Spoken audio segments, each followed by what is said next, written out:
How do you deal with jealousy? It may be one of the most popular questions as well as one of the most poisonous feelings. My name is Igor Pogodin, and in this video, I will talk in detail about the reasons for jealousy. Is it natural or not to feel jealousy, and how to cope with it? I will talk about some aspects. I hope it will make you start your research in regards to your life. So, what is jealousy? Jealousy is a feeling, fear of losing another person, the fear of being cheated, fear of being dumped, or that your partner gives more attention to someone else. Maybe he spends his energy somewhere else instead of giving it to you. There are many factors. I think that jealousy, in most cases, is based on fear. To some degree, this fear is normal. Well, the fear of losing a close person is beneficial. It helps you stay in good shape. Because if you have no fear of losing your husband, wife, or child, this relationship will not last long. You become lazy. You stop looking after yourself or care about your appearance, weight, and so on. And as a result, you become less attractive. You start giving less attention to your loved one, and finally, such a relationship crumbles. So the fear of losing your loved ones is beneficial because it helps you stay in good shape. It is well shown in the research done on rats by Martin Seligman, the learned helplessness concepts author. The rats who learned to control the situations were in better shape. Their cages were equipped with two pedals. One provided food. The other gave them an electric shock, such as floor electrodes. They were electrocuted, and that kept them on their toes. It took time, but they learned how to control it and which pedal to press to get food. They did make mistakes from time to time, but it kept them in good shape. And they were more healthy. They were able to withstand the rest of this big experiment set better than the rats that learned to be helpless. Fear is normal. It helps you stay on your feet. It becomes a problem when fear is pathological. There are two extremes. The first one is when you have no fear and no jealousy.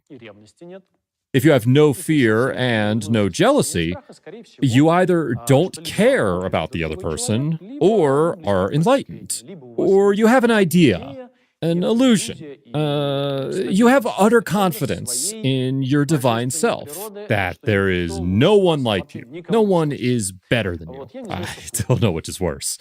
Others have a fear of being rejected. A fear that if you don't do certain things, your beloved, your partner will dump you and leave.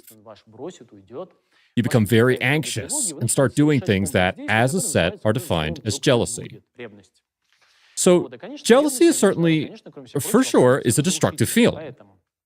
That is why the best thing to do is stop and think about what kind of fear you're experiencing. And if you dig deeper by discussing this fear with a psychotherapist or a close person, you will find out that this fear is connected to the fear of loneliness, to be alone. A fear that no one needs a person like you. And if this relationship ends, then you will never meet a man or a woman like that again because you are not handsome enough, smart enough, talented enough, caring enough, and so forth. You are not the top choice for anyone. That is why this is the reason for the psychotherapy, not jealousy. Jealousy is not the reason, but it's literally a topic of psychotherapy. The reasons for the therapy are its motives. The most common reason is fear. And the question is, what is the person afraid of? What is this fear mixed with? It could be a deep shame, for example, or some other feelings. This should be the focus of the therapy, not jealousy. Do not concentrate or do something with jealousy. Jealousy is a symptom. It's a side effect of your fear's malfunction. The more attention you give to this fear, the better. When you notice that you feel less beautiful or sexually attractive, talk about it with a therapist and see what will change. Have you tried it? Have you ever tried asking other people if you are attractive? If others desire you?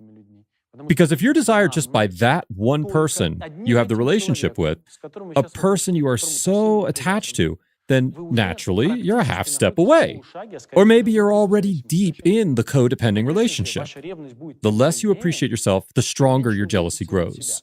And if you don't learn how to control it, you need to see that there are people who are impressed by you. who adore you and consider you sexually attractive, people who think you are caring, strong, and so on. Depending on the things in the list for a decent position in a bride or groom market, the less your jealousy will be.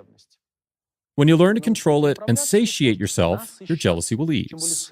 The more nourished you become, the better. People like that do not get jealous. They're not greedy. After all, jealousy is greed. That person has to be just yours. It's your last food. So you are ready to fight for it, and you will kill for it. Now imagine the same goes on in a love relationship. Other than this person, no one will love me. And it's not about, I don't encourage you to, I hope my viewers see deeper because they are smart and attentive. I don't encourage to diversify sex life, for example. After all, most known adultery cases occurred due to the fear of cheat. These people had no right to the adultery. They had no right to flirt. When I was a young man, I noticed an interesting pattern. Girls who flirted freely were not easy to get seduced.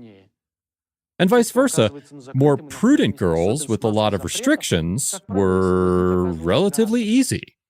It's a crucial thing.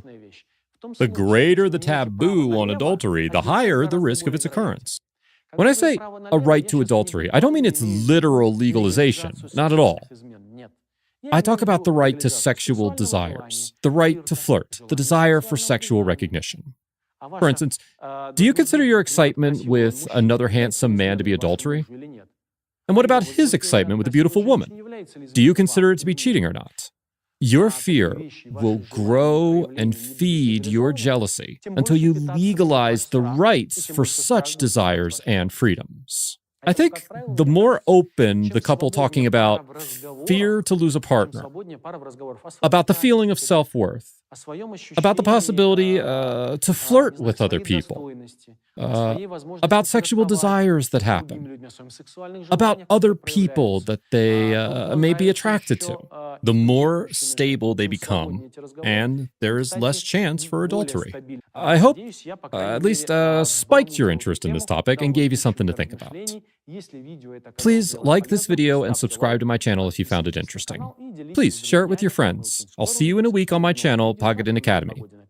Until then, you take care.